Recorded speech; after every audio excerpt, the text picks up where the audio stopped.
మీనము వారికి గనక చూసుకున్నట్లయితే మీకు ఈ పక్షంలో అధిక గ్రహాలు రాశిలో కలిసి ఉంటున్నాయి.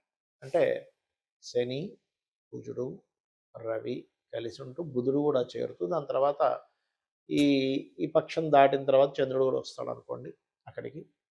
ఇక 2లో శుక్రుడు, 12లో రాహువు, బుధుడు కూడా 10వ తేదీ వరకు ఉంటూ 11వ తేదీకి రాశిలోకి వస్తున్నాడు.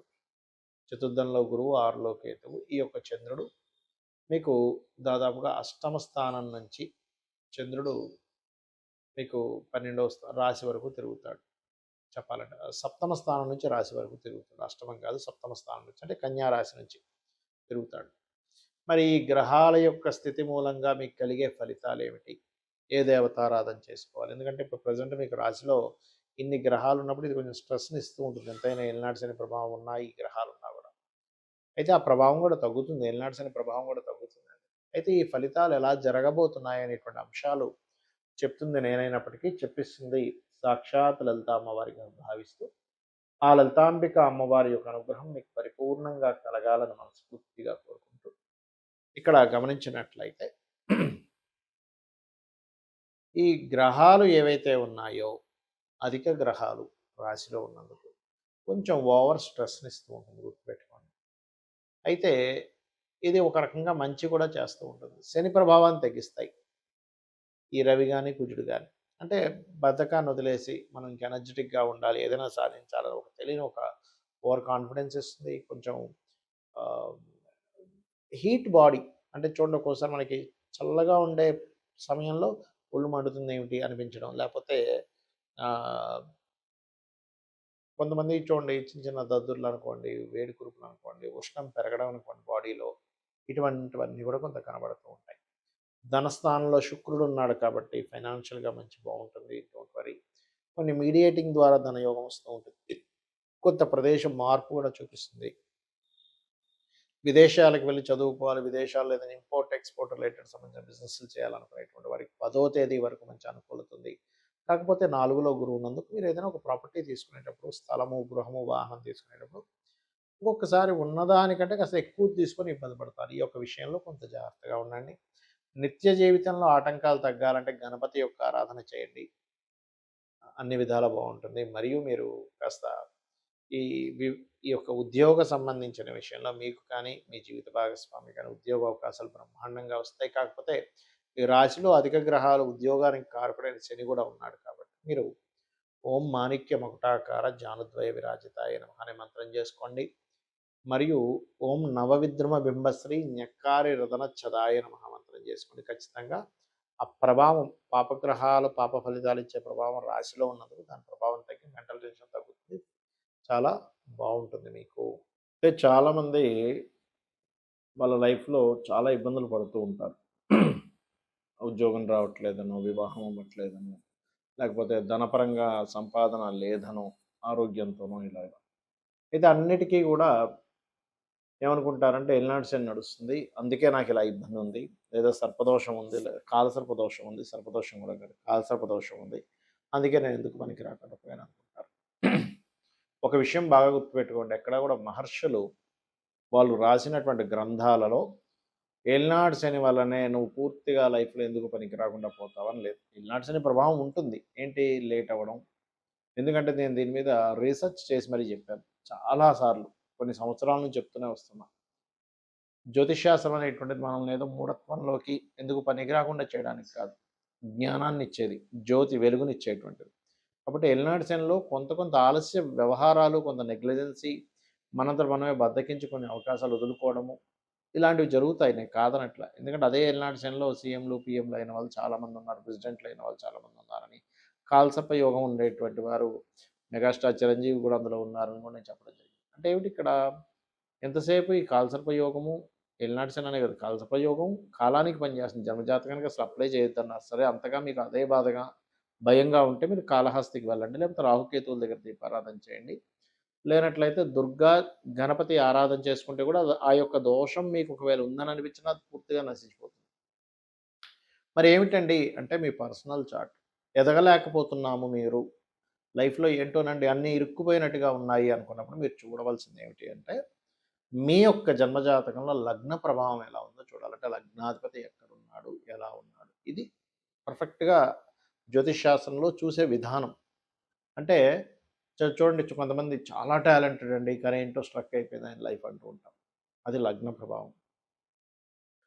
ఏమీ రాని వాళ్ళు కూడా బాగా సంపాదిస్తున్నారు. పెద్ద టాలెంట్ లేదు. సాఫ్ట్‌వేర్ రంగాల్లో పెద్దగా ఏమీ లేదు. కానీ ఆఫీస్‌లో బాస్ అతన్నే మెచ్చుకుంటున్నాడు. లేకపోతే ఎటువంటి బిజినెస్ మీద పెద్ద ఇది లేదు. కానీ అతనికే బిజినెస్ బాగా జరుగుతుందని కొంతమంది బాధపడుతూ ఉంటారు. ఎంతో టాలెంట్ ఉంటుంది. ఎంతో నిజాయితీగా పనిచేస్తున్నా సరే ఎందుకో డబ్బులు రావట్లేదని పాపం చాలామంది బాధిస్తూ ఉంటారు. అలాంటప్పుడు మీరు చూడవలసింది ఏమిటంటే మీ ధనాధిపతి ఎవరు?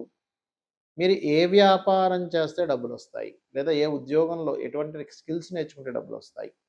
ఎ ఈ ఇప్పుడు ఇప్పుడు మాత్రమే కేవలం కొంత తాత్కాలికంగా కొంతవరకు ధనం రాకుండా ఉండే ఇవి నడుస్తుంటాయి. అప్పుడు మీరు ఏ దేవతారాధన, ఏ మంత్రాన్ని చేసుకుంటే అందులో ముఖ్యంగా ప్రధానంగా లలితా సహస్రనామాలలో ఓం సంపత్కరీ సమారూఢ సింధుర వ్రజసేవితాయే నమః అనే మంత్రం చేయడం ద్వారా మీకు అమ్మవారి యొక్క ఆ యొక్క నామ జపము మూలంగా పూర్వజన్మల్లో మనం తెలుసో తెలియకో ఏదో కొన్ని కొన్ని తప్పిదాలు చేస్తూ ఉంటాం. అది మానవ సహజం. తెలుసో తెలియకో ఏదో కొన్ని కర్మలు, కొన్ని పాపాలు, కొన్ని పుణ్యాలు కూడా చేస్తుంటాం తెలుసో తెలియకో. కాబట్టి అలాగ వచ్చినటువంటి కర్మ మనల్ని అడ్డుకుంటున్నప్పుడు అమ్మవారి యొక్క నామాల్లో ఇందాక నేను చెప్పినటువంటి ఆ నామం ఒకటి, రెండవది ఓం ధర్మాధ్యక్ష ధనాధ్యక్ష ధనధాన్య వివర్ధిని నమః అనే నామం కూడా అద్భుతంగా పనిచేస్తుంది. ఇదే రకంగా మూడో భావం మీరు చేసే ప్రయత్నాలు. నాలుగవ భావం అంటే మీ విద్య, మీ యొక్క మీరున్న వాస్తు, మీరు ఏ డైరెక్షన్‌లో ఉండకూడదో ఆ డైరెక్షన్‌లో వెళ్ళుండి మీ అదృష్టాన్ని దూరం చేసుకొని ఉంటారు. ఇది కూడా తెలీదు చాలామందికి. అన్ని దిశలు మంచివే. భగవంతుడు అన్ని దిశలు మంచివే సృష్టించాడు. ఏ దిశ కూడా చెడ్డది కాదు. కానీ మీకేది పనికొస్తుంది? కొంతమంది చూడండి, షుగర్ ఉంటే చక్కెర పనికిరాదు. చక్కెర తినలేదు. తినకూడదు. అలా అని అందరికీ ఇబ్బందా కాదు. అదేవిధంగా కొంతమందికి ఒక సైజు చొక్కానో, ఒక సైజు చెప్పో మీకు కరుస్తుంటుందది. అలా అని చెప్పుల దోషం కాదు. మీకు టైట్ అయిపోయింది. ఇంకొక వ్యక్తికి అదే చెప్పు బావుంటుంది కూడా. ఆ రకంగా ఏంటంటే మనకి ఏ డైరెక్షన్ పనిచేస్తుంది. సంతాన అభివృద్ధి పంచమ స్థానంలో ఉంటుంది. మన ఆలోచన విధానం పంచమ స్థానంలో ఉంటుంది. ప్రేమ వ్యవహారాలు, కొంతమంది చూడండి ప్రేమ వ్యవహారాల్లోకి వెళ్ళి ఇబ్బంది పడితే మరి కొంతమంది ఆ ప్రేమ మూలంగానే వాళ్ళ లైఫ్‌లో అద్భుతమైన స్టేజ్‌కి వెళ్తారు. ఎందుకంటే ప్రేమించిన వారిని నేను అద్భుతంగా చూసుకోవాలి అనేటువంటి భావనతో. ఫ్రెండ్స్ వల్ల కొంతమంది చెడిపోతే అదే ఫ్రెండ్స్ వల్ల కొంతమందికి అద్భుతంగా కలిసొస్తుంది. అది పంచమ స్థానంలో ఉంటుంది. రుణము, రోగము, శత్రుత్వాలు ఎందుకు ఏర్పడుతున్నాయి? మనం ఎవరికి రుణపడి ఉన్నాం? ఎవరి ద్వారా శత్రుత్వాలు పొందుతున్నాం? దాని నుంచి మనం ఎలా దూరంగా ఉండాలి? ఏ నామాన్ని చేసుకోవాలి? ఆరో స్థానంలో ఉండే గ్రహాలను బట్టి, ఆరో స్థానంలో ఉండే గ్రహాలకు సంబంధించినటువంటి దాన ధర్మాలు, ఆరోగ్య స్థానంలో ఉండే గ్రహాలకు సంబంధించినటువంటి దీపారాధన చేయడం అనేటువంటిది మంచి ఫలితాలు ఇస్తుంది. అదేవిధంగా మనిషి యొక్క లైఫ్‌లో మోస్ట్ ఇంపార్టెంట్ పాయింట్ సప్తమ స్థానము. ఇది వివాహ జీవిత భాగస్వామిని చెప్తుంది. ఎలాంటి వ్యక్తి వస్తారు? మీ కర్మలో ఎవరున్నారు? దాన్ని మీరు యాక్సెప్ట్ చేయాలి. అంతేగాని అలా అని మ్యారేజ్ మ్యాచింగ్ ఎందుకు చూస్తున్నామండి అనిపించొచ్చు ఇక్కడ మీకు. ఎందుకంటే నాకు కూడా ఒకప్పుడు ఇలాంటి సందేహాలొచ్చాయి. అదేంటంటే వివాహం అనేటువంటిది ఒక ఫ్రీ వీల్.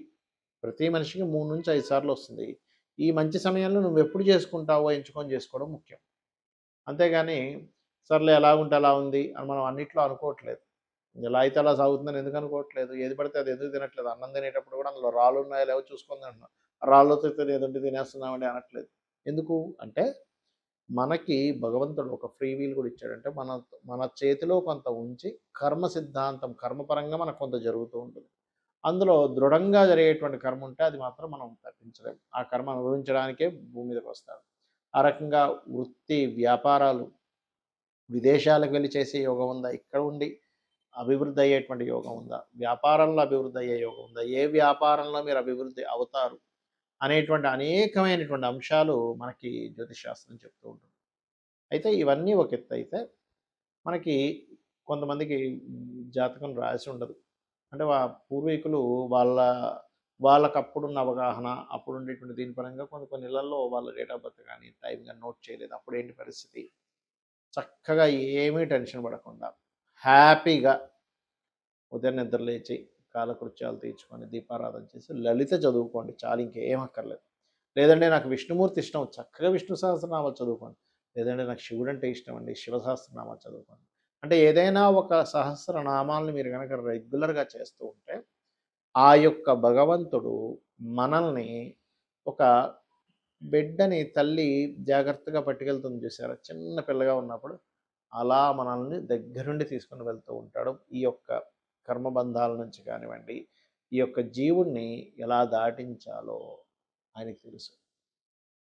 ఇక్కడ ముఖ్యంగా గోశాలకు వెళ్ళడము, నిత్యము దీపారాధన చేయడము, నిత్యము లలితా సహస్రనామాలు లేదా మీ ఇష్టదేవత ఆరాధన చేసుకోవడమే మీ యొక్క జాతక చక్రంలో ఉండే దోషాలను పూర్తిగా తీసేస్తుంది. శ్రీమాత్రే నమః.